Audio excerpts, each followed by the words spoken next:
নমস্কাৰ, মই লীলা দেৱী অন্য এটা ভিডিঅ' লৈ আহিছোঁ বিশেষভাৱে আজি নাৰী দিৱস উপলক্ষে। আৰু মোৰ লগত আছে সংগীতা ভট্টাচাৰ্য। নমস্কাৰ। সংগীতা এগৰাকী গৃহিণী, জীৱনৰ সতে সংঘৰ্ষ কৰি কৰি আজি সংগীতাই এটা স্থিতিত উপনীত হৈছে। আৰু সংগীতাই নজনা কাম নাই, সকলো কামতে পাৰ্গত। এইটো এটা ডাঙৰ কথা। তাতকৈ ডাঙৰ কথা, সংগীতা যথেষ্ট কাইণ্ড হাৰ্টেড, একদম মানে দয়ালু অন্তৰ এখনত। আমি সাধাৰণতে আমাৰ কিছুমান মানুহক আমি দেখা পাওঁ যে কিছুমান মানুহে দুখীয়াক সহায় কৰি ভাল পায়, কিছুমান মানুহে বিপদত পৰা মানুহক সহায় কৰি ভাল পায়, তেনেকুৱা ধৰণৰ মানুহ কিছুমান থাকে। কিন্তু সংগীতাৰ যিটো লজিক সেইটো হ'ল সকলো মানুহকে যিকোনো সময়তে যিকোনো পৰিস্থিতিতে সকলো ধৰণৰ মানুহক সকলো সময়তে সহায় কৰি ভাল পায়। মোৰ সেইটোৱে পৰিছিল যে সহায় কৰিলে সকলোকে কৰিব লাগে, অকল যে মানে দুখীয়া বুলিয়ে নহয়। হয়, দুখীয়াকটো আমি কৰিবই লাগিব, কিন্তু আজি আপুনিয়ে কিবা এটা বিপদ হৈছে, আপোনাৰ ঘৰতে প্ৰব্লেম এটা হৈছে, মই গৈ আপোনাৰ ঘৰত সহায় কৰি দিছোঁ। ধৰি লওক আপোনাৰ গা বেয়া, মই ৰান্ধি দিছোঁ, কিবা এটা কৰিছোঁ, সেইটো এটা সহায় হয়। এটা সাধাৰণ আজি কাৰোবাৰ প্ৰব্লেম হৈছে, কাৰোবাৰ কাৰণে মই হস্পিটেলত গৈ ৰখি দিছোঁ যে আপুনি আঁতৰি যাওক, মই ভাতকেইটা বনাই লৈ গৈছোঁ। সহায় কিন্তু বহুত ধৰণৰ পাৰ্ট আছে। সেইটোৱে মই সেইটো ভাবোঁ যে আৰু সদায় আপুনি চাব তাৰ প্ৰতিফলন আপুনি কেনেবাকে নহয় ক'ৰবাৰ পৰা আপুনি লাইফত কোনোবা এটা মূৰৰ পৰা আপোনালৈ সেইটো ৰিটাৰ্ণ আহে। তাৰমানে এটা সাধু পঢ়িছিলোঁ, সন্যাসী এগৰাকীৰ সাধু এটা পঢ়িছিলোঁ, মনত আছে যে এঘৰ মানুহৰ ঘৰলৈ তেওঁ সদায় যায় আৰু মানুহ ঘৰৰ গৃহিণীগৰাকীয়ে এখন ৰুটি তেওঁক সদায় দিয়ে। সেই ৰুটিখন লৈ তেওঁ গুচি যায়। কেইদিনমান পিছত মানুহগৰাকী দেখিলে যে মানুহজন নহা হৈছে, কিন্তু তেওঁৰ ল'ৰাটো ঘৰলৈ ঘূৰি আহিছে। তে ইমান দিন বাচ্চাটো ইমান দিন ক'ত আছিলি, তোক বিচাৰি পোৱা নাছিলোঁ, এনেকৈ মাকে যেতিয়া সোধে তেতিয়া ল'ৰাটোৱে কৈছিল যে মই বৰ বিপদত পৰিছিলোঁ মা, কিন্তু এজন মানুহে সদায় মোক এখন ৰুটি নিদিছিল আৰু সেইখন খায়ে মই প্ৰাণটো বচাই মানে মই আজি ঘৰত উপস্থিত হৈছোঁ। কথাটো কেনেকৈ জুইছে চাওক, মানুহজনক মানে মাককে দয়া কৰি সেই মানুহজনক এখন ৰুটি দিছিল, সেই মানুহজনে আকৌ ৰুটিখন লৈ তেওঁৰ পুতেককে, কিন্তু কোনেও নাজানে। এইটো মানে এটা ডাঙৰ কথা এইকাৰণে। আৰু সেইকাৰণে মই মানে ঈশ্বৰৰ প্ৰতি যিটো মোৰ ভক্তি, আজি শিৱৰাত্ৰি আৰু আন্তৰ্জাতিক নাৰী দিৱস দুইটাৰ সম্বন্ধ লৈয়ে মই কথাখিনি মানে আজি সংগীতাৰ লগত কথা। সংগীতাই ঈশ্বৰক বিশ্বাস কৰে, সংগীতা দয়ালু, সংগীতাই যথেষ্ট কাম কৰে। এতিয়া পেছাগত হিচাপে সংগীতাই কি সেইটো সুধিব নালাগে, মানে সকলো ক্ষেত্ৰতে পাৰ্গত, অথচ নিৰ্দিষ্টকে কি কৰিছে বুলি সুধিলে আপুনি ক'ব নোৱাৰে। আমাৰ বহুত এনেকুৱা নাৰী আছে যিয়ে বহুত কাম কৰে, অথচ আপুনি কি কৰে সেইটো হিচাপত সুধিলে পোৱাটো দিগদাৰ হয়। যাক সংগীতাই কেক বনায়, কেকৰ অৰ্ডাৰ লয়, সংগীতাই ভাল পিঠা বনায়, ডোচাৰ পৰা আৰম্ভ কৰি সংগীতাই কি নবনায়, আমাক বহুত খোৱালে। আৰু সংগীতাই কাক সহায় নকৰে, আৰু সংগীতাৰ কথা বতৰা ব্যৱহাৰ, মাই গড। আৰু এটা সম্ভ্ৰান্ত পৰিয়ালৰ এগৰাকী ছোৱালী হয়, বোৱাৰীও হয়, আৰু এগৰাকী ছোৱালী পঢ়াই শুনাই তাইক ডাঙৰ কৰিছে। ডাঙৰ কাম, একক মাতৃ অকলশৰীয়া হিচাপে এজনী ছোৱালীক মানে ক্লাছ 7ৰ পৰা তেওঁৰ মানে দেউতাক ঢুকাইছিলে মধুমেহ ৰোগত। আৰু গতিকে তেতিয়াৰ পৰা অকলে সংগীতাই তাই আজি মাষ্টাৰ্ছ কমপ্লিট কৰিলে, এতিয়া নেট ক্লিয়াৰ কৰিলে, এতিয়া PhD কাৰণে প্ৰিপাৰেচন কৰি আছে। কম ডাঙৰ কথা নহয়, এইটো ডাঙৰ কাম। তাইক যতনাই দি সকলোখিনি কৰাটো, আৰু আচলতে সেয়াই নাৰী যি সন্তানৰ কাৰণে সৰ্বোচ্চ ত্যাগ কৰিব পাৰে। আৰু আজি ফেচবুকত ধুনীয়া এটা লেখাও ওলাইছে এগৰাকী নাৰীৰ সম্বন্ধে, যে এগৰাকী নাৰীৰ আচলতে কোনো আকাৰ নাই। শৈশৱৰ পৰা একদম বৃদ্ধ বয়সলৈ আপুনি তেওঁক যি পাত্ৰত থয়, পানীৰ দৰে, পানীৰ লগত তুলনা কৰিছে, আপুনি যি পাত্ৰত থয় তেওঁ সেই পাত্ৰতে আকাৰ ল'ব। চব এগৰাকী মাতৃ, তেওঁ সন্তানৰ কাৰণে এগৰাকী মাতৃ, তেওঁ স্বামীৰ কাৰণে এগৰাকী পত্নী, তেওঁৰ শাহুৱেকৰ কাৰণে এগৰাকী বোৱাৰী, তেওঁৰ ওচৰৰ কাৰোবাৰ কাৰণে খুৰী, কাৰোবাৰ কাৰণে পেহী, কাৰোবাৰ মাহী, মানে অনন্ত ৰূপ। আৰু সেই সেইখিনি ৰূপেই তাৰমানে আচলতে নাৰীয়ে পাৰে কাৰণেই নাৰীক ভগৱানে সেইটো শক্তিটো দিছে। আৰু মহাপ্ৰভু যে শিৱৰ যে অৰ্ধনাৰীশ্বৰ, তেওঁ যে তেওঁ আধা আৰু নাৰীক আধা কৰিছে, সেইটোৱে যে সৃষ্টিৰ আদি আৰু মূল হল মহাপ্ৰভু, তেওঁৰে আধাৰূপ নাৰী। আৰু এখন ঘৰো আপোনাৰ যদি চলিবলৈ হয়,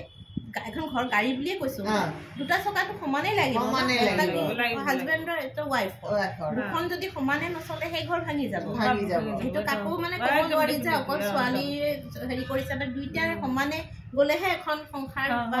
এখন ঘৰ ধুনীয়াকে চলিব। তাতো কিন্তু সমানে অধিকাৰ আছে নাৰীৰ। গতিকে নাৰী দিৱসৰ গুৰুত্বপূৰ্ণ কথাটো হল যে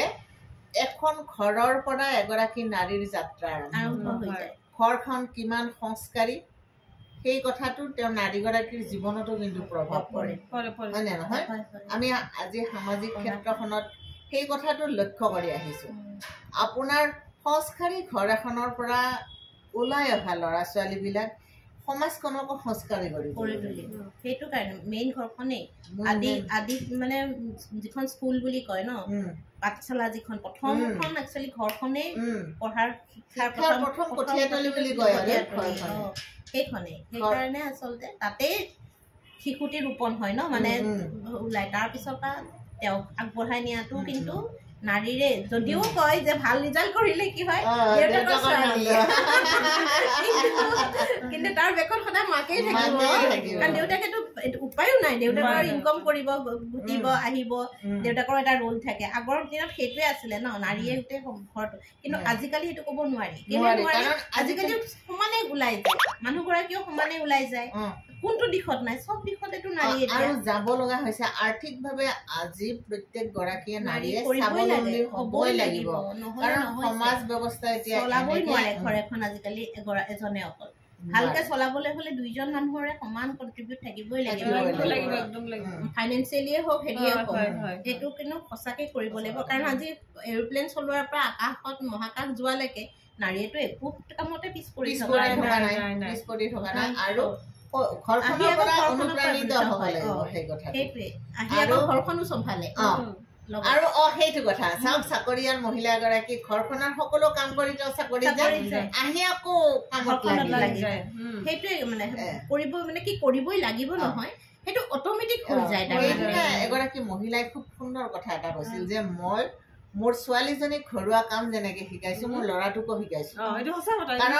শিকাব লাগে, কাৰণ আজি সি মোৰ ল'ৰা, মই তাক খুৱাইছো, কালি সি এগৰাকী ছোৱালী আনিব, ছোৱালীজনীয়ে এটা কাম কৰিব। অকল যদি ছোৱালীজনী অফিচৰ কামে কৰি ঘৰৰ কাম কৰিব লগা হয়, দুইটাৰ মাজত এটা আহিলে, কিন্তু সি আধা কাম কৰিলে, বোৱাৰীয়ে আধা কাম কৰিলে, দুইটাৰ মাজত মিল থাকিব, দুয়ো অকমান ৰেষ্ট পাব। তেতিয়া এজনৰ ওপৰত বেছি চাপ। মোৰ ছোৱালীজনীৰে সেইটো, ছোৱালীৰ লগৰ এগৰাকীৰে সেইটো প্ৰব্লেম চলি আছে। বিয়া হৈছে, মানে তাকে চিনিয়ৰ আছিলে, বিয়া হৈ পেলাই এতিয়া ল'ৰাটো এনেকুৱা, মোক পানী গিলাচ আনি দিয়া, মোক হেৰি চাৰ্টটো ইস্ত্ৰি কৰি দিয়া, মোক অমুক কৰি দিয়া, এনেকুৱা। তাই কৈছে যে মই কিমান কৰিম, মই ভাগৰি যাওঁ, কাৰণ মই অফিচত কৰি আহোঁ। তাৰপিছত সেই কথাটো বুজালে কয় নহয় মোৰ মায়ে দেউতাক তেনেকে কৰি দিছিলে, কিন্তু মাকটো হাউচৱাইফ আছিলে, সেইটো নুবুজে কেলে। তাৰমানে হাজবেণ্ডে এতিয়া মই বুজিব লাগিব, প্ৰতিটো ল'ৰাই বুজিব লাগিব, মানে ঘৰখনৰ আগৰ পৰিৱেশ এতিয়াৰ বেলেগ বেলেগ। আগতে ধৰক আমাৰ মাহঁতে ঘৰতে আছিল, ঘৰৰ সকলো কাম কৰিছিল, দেউতাই পানী গিলাচ নিজে বাকি খোৱা নাছিল, মায়ে যোগান ধৰিছিল। কিন্তু এতিয়া মোৰ হাজবেণ্ডক পানী গিলাচ বাকি দিব নালাগে, তেওঁ নিজে লৈ খায়। মোৰ কামখিনিত মই যদি চোতালখন ঝাৰু দিছো, তেওঁ জাবৰখিনি লৈ পেলাই দিয়ে, তাৰমানে মোৰ কাৰণে ৰৈ নাথাকে। আৰু কেতিয়াবা যদি দেৰি হৈছে, তেওঁ মোক কয় কি হ'ব, আধাখিনি মই ঝাৰু মাৰি দিম, তুমি গৈ পাকঘৰত। ময়ো দেখিছো, মোৰ দেউতাও, মানে আমি আচলতে সেইখিনি দেখি আহিছো ন, মোৰ দেউতা হওক মোৰ হাজবেণ্ড হওক, সেই কথাখিনিত কিন্তু কেতিয়াও আমাৰ কোনো নাই। দেউতাইও মানে, মোৰ মা অসুখীয়া আছিলে, দেউতাই পুৰা মানে চাপৰ্ট। দেউতা যদিও বাহিৰত চাকৰি কৰে, মায়ে ৰাতিপুৱা 8টা বজাত 4খন তৰকাৰীৰে ভাত খুৱাই পঠাই দেউতা। কিন্তু যেতিয়া মা বেমাৰত পৰে, মোৰ অসুখীয়া আছিলে, মা আগে ঢুকাইছে,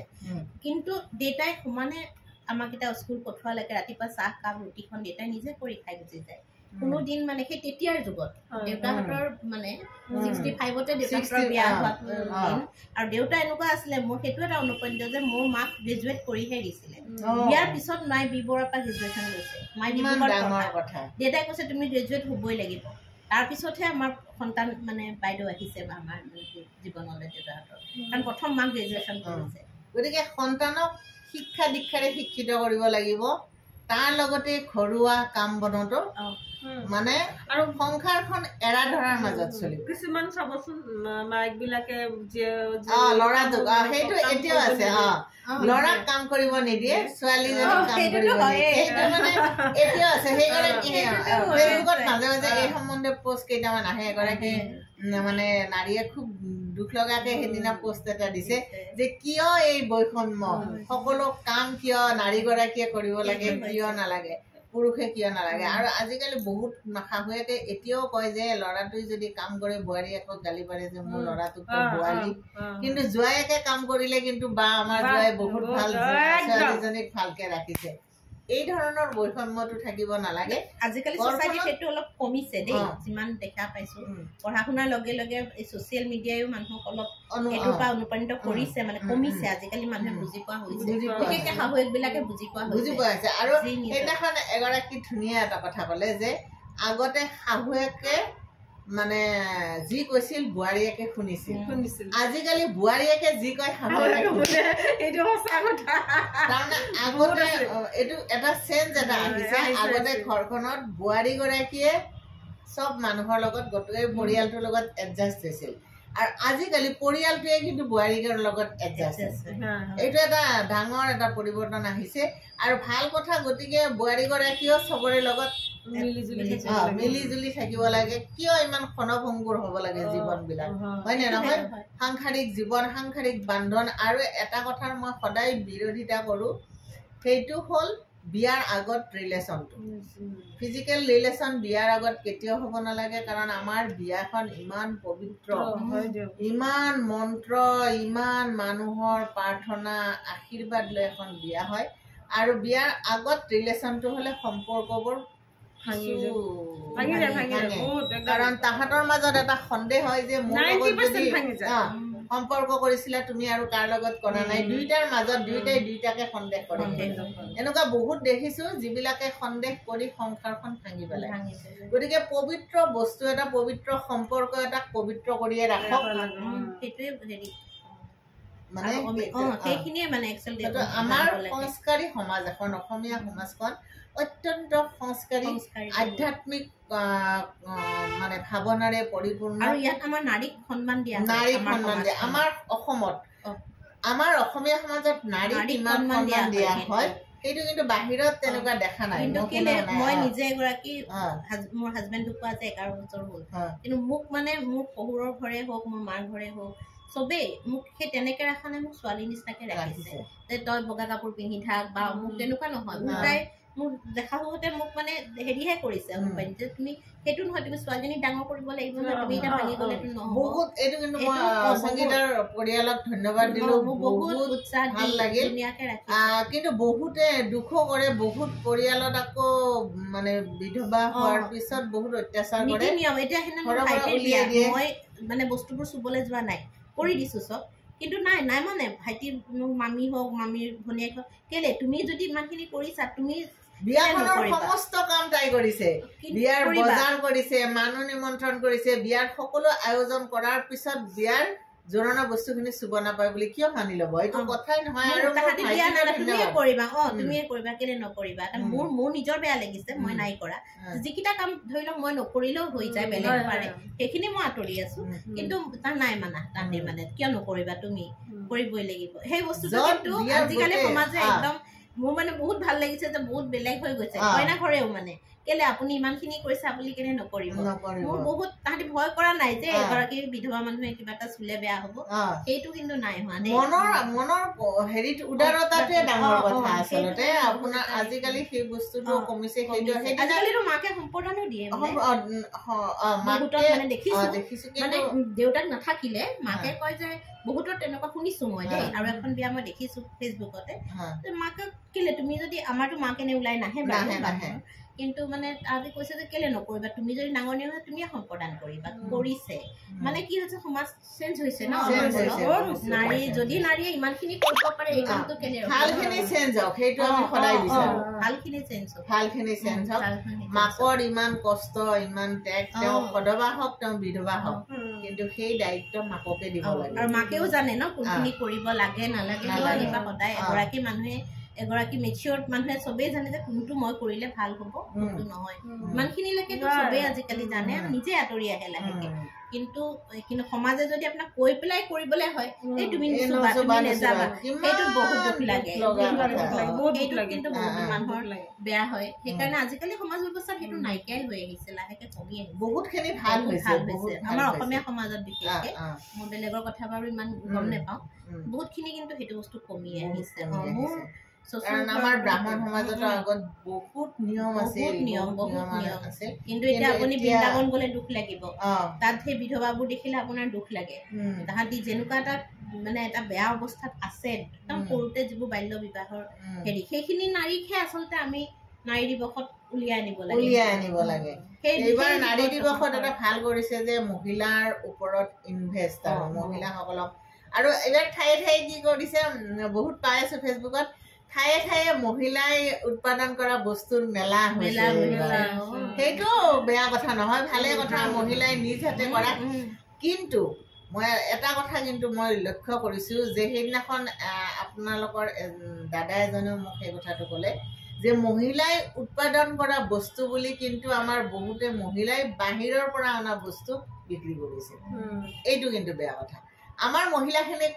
সুবিধা দিয়ক আমাৰ মহিলাই পিঠা বনাওক আমাৰ মহিলাই কাপোৰ বওক আমাৰ মহিলাই মণি গাঠক আমাৰ মহিলাই নানান ধৰণৰ বস্তু কৰক সেইখিনিক আমি আজি নাৰী দিৱসত সকলোকে কৈছো সেইখিনিক আমি আগবঢ়াই লৈ যাওঁ সকলো মহিলাই আত্মনিৰ্ভৰশীল হওক নিজে কিবা এটা কৰি কিবা এটা তেওঁলোকে এপইচা ঘটক আৰু আবাক এপইচা দিব পৰা কোনোবা এটা কাবাৰ কাৰণে কিবা এটা কৰিব পৰা সেইখিনিয়ে হ'ব লাগে তাৰমানে এনেকুৱা কথা নহয় যে মই যিখিনি ঘটিলো অকল মোৰ কাৰণে নহয় দুজনক যদি আপুনি তাতে ৰখাব পাৰিলে আপোনাৰ অধীনত দুজনে আজি আপুনি কিবা এটা কৰিছে আপোনাৰ আণ্ডাৰত সেই যিখিনি শিপিনী সেইখিনিয়েতো আপোনাৰ পৰা পাইছে তাৰ লগতে মই ধৰক কাবাৰ এটা জন্মদিন কিবা এটা ভাল বস্তু নিজৰ ফালৰ পৰা দিব পাৰিলে আৰু ভাল লাগে নিজে কৰাৰ পৰা দিছো আপুনি এতিয়া কাণ খুলিছো মই দেখাইছো দিছে মানে কি কৈ ভাল লাগে ন সেইটোৱে এটা কৰিব পাৰিছে আপোনাৰ ভাল লাগিছে যে আজি মই নিজে ঘটিছো মই কৰিছো আপুনি কাৰো হাতত হাত পাতিব লগা হোৱা নাই সেইটো দিবৰ কাৰণে মই ঘৰত খুজিব লগা হোৱা নাই যাকে নকৰো সেইটোৱে ধৰ্মৰ সেইটো হওক মোৰ বাইদেউ হওক মোৰ বৌৱে হওক যাকে মই কিবা এটা গিফ্ট দিছো সেইটো মই নিজে দিছো সেইটো হওক চবৰে সেইটোৱে কাৰোবাক কোনোবাই যদি অসুখত গৈছে খবৰ ল'ব গৈছো তেওঁক কিবা এটা দিছো মই নিজৰ মানে কিবা এটা ধৰক আপেল 1 কিলো লৈ গৈছো মই নিজে ঘৰত ইনকাম কৰা পইচাৰে লৈ সেইটো বহুত সেইটো বেলেগ হওক আৰু সেই আৰু এতিয়া পইচা মেনেজমেণ্টটো যিটো কয় মাইকী মানুহে যিমান ধুনীয়াকে পাৰে এখন ঘৰ চলাবলে এতিয়া মতা মানুহে কিন্তু সেইটো কৰিব নোৱাৰে দেখি আহিছো মানে মই নিজে যেতিয়া কৰাৰ পৰা মানে মই যেনেকে মেনেজ কৰি পেলাই এখন ঘৰ চলাব পাৰি কিন্তু এইটো হয় বিয়াৰ প্ৰথম দিন মানে প্ৰথম যে মোৰ হাজবেণ্ডে যেতিয়া দৰমহা পাই আহি মোৰ হাততে পইচাখিনি দিছিলে দেই সেই দিন ধৰি মানে তেওঁ কোনোদিন হেৰি নাই মোকে ৰাখিব দিছিলে তুমি চলাবা তেতিয়া মই বুজি পাইছিলো যে এতিয়া সেই খুজিব লগা নাথাকে দিয়া না কিবা এটা এইটো নহয় আৰু মতা মানুহে ঘৰ চলালে কিন্তু সদায় মাহেকৰ শেষত বাজেট গড়বড় হয় চলাই কিন্তু ধুনীয়াকে মিলাব পাৰি লাগিলে দুযোৰ এযোৰ নিজে কমেই লওঁ কিবা এটা বস্তু যে এই মাহত এইটো চলাব লাগিব সেই বস্তুটো কিন্তু মাইকী মানুহৰ হাতত কিন্তু যেটো ফাইনেন্স মিনিষ্টাৰে আমাৰ এতিয়া মহিলা ফাইনেন্স মিনিষ্ট্ৰিক কাৰ হাতত দিছে মহিলাৰ হাতত দিছে তাৰমানে মহিলাই সেই বস্তুটো ধুনীয়াকে মেনেজ কৰিব জানে আৰু সেইটোও কওঁ মই মহিলাই যিমান ধুনীয়াকে এখন ঘৰ আজি আমাৰ ৰাষ্ট্ৰপতি পদত মহিলা ফাইনেন্স মিনিষ্টাৰ মহিলা যদি চবেই কৰে আমি কেলে নোৱাৰিম সেইটোৱে বস্তু আমি পাৰো মনত উৎসাহ লাগিব আমাৰ প্ৰত্যেকৰ ভিতৰতে এটা শক্তি আছে পাৰাৰ শক্তি আৰু কৰিবই লাগিব কৰিমেই এইটো লাগিব আৰু নিজে ক'ব লাগিব যে মই সংস্কাৰী হ'ম মই কাৰো অন্যায় নকৰো মই সদায় কাম কৰিম সেইখিনি নিজৰ ভিতৰত নিজে মই সেইটো উদাহৰণ জ্বলন্ত উদাহৰণ মই যেতিয়া হাজবেণ্ড হঠাতে নাইকিয়া হৈ গৈছে এক ৰাতিৰ ভিতৰত ৰাতিলৈকে কথা পাতি আছো ৰাতিপুৱা মানুহজন নাই সেইটো কিমান এখন মানে পাহাৰ তাৰপিছত মই সেই ছোৱালীজনীক লৈ মই পাহাৰত আছিলো আহি মই যিটো ষ্ট্ৰাগল কৰি মই আজি কেলে নোৱাৰিম পাৰিম এইটো কিন্তু মই এটা চাকৰিতে কম কাম ডাঙৰ কাম নহয় যিটো কৰিমেই মানে মানুহে পইচা বহুতৰ থাকে কিন্তু সেইখিনি মেনেজ কৰা বা আপুনি এজনী ছোৱালীক চলোৱা টিউচনলৈ নিয়া অনা প্ৰতিটো বস্তু ফাইনেন্সৰ পৰা আপুনি প্ৰতিটো বস্তু যেতিয়া আপুনি হিচাপ নিজৰ ৰাখিব লাগিব এটা চাকৰিতে কম নহয় কিন্তু ঘৰৰ কাম এটা বহুত কষ্ট কিন্তু সেইখিনি পাৰিম বুলি যদি আপুনি দৃঢ় বিশ্বাস আৰু নিজৰ ওপৰত বিশ্বাস সেইটো কিন্তু মই এতিয়াও ভাবো আত্মবিশ্বাস সেইটো লাগে মনৰ দৃঢ়তা লগত মৰম চেনেহ আৰু প্ৰেম লাগিবই সকলোৰে প্ৰতি প্ৰেম থাকিব লাগিব আৰু তেতিয়াহ'লে আপুনি আগবাঢ়ি যাবই আজিৰ মহিলাৰ এইখিনি শক্তি আছে গতিকে জিন্দাবাদ সকলোকে নাৰী দিৱসৰ হিয়া ভৰা শুভেচ্ছা জনালো সকলো আগবাঢ়ি যাওক সকলোৰে মাজত মিত্ৰতা থাকক প্ৰেম থাকক আমি এগৰাকী নাৰীয়ে অন্য এগৰাকী নাৰীক মৰমৰ দৃষ্টিৰে চাওঁ কোনোবাই যদি কিবা এটা কৰিব খুজিছে তেওঁক অকণমান টকাই সকলো নহয় টকা দিয়ে যে মানুহে মানুহক সহায় কৰিব পাৰে সেইটো নহয় মনেৰেও পাৰে গতিকে মনেৰেও যদি আমি এজনে আনজনক সহায় কৰিব লওঁ তেতিয়াহ'লে নাৰী দিৱসৰ তাৎপৰ্যটো বাঢ়ি যাব আৰু সকলো উৎসাহী হ'ব সকলো আগবাঢ়ি যাব আৰু নাৰীৰ শক্তি আছে সেই শক্তিক সদায় মানে আগবঢ়াই নিয়াটোহে মেইন বস্তু নাৰী দিৱস আৰু এইটো সদায় হৈ আছে আৰু সদায় এনেকেই থাকিব নাৰীক ৰাখি আৰু আগবঢ়াই নিবহে লাগিব আৰু যাৰ প্ৰতিভা আছে বন্ধ ঘৰত তাক ৰাখিব নোৱাৰে ওলাই যাব গতিকে ওলাই যাওক ফলে ফুলে প্ৰস্তুতিত হওক সকলো সুখী হওক আনন্দৰে জীয়াই থাকক নাৰী দিৱসৰ এই শুভেচ্ছা বাৰ্তাটোৰে আজিৰ আমাৰ কথোপকথনখিনিৰ সামৰণি মাৰিব সকলোৱে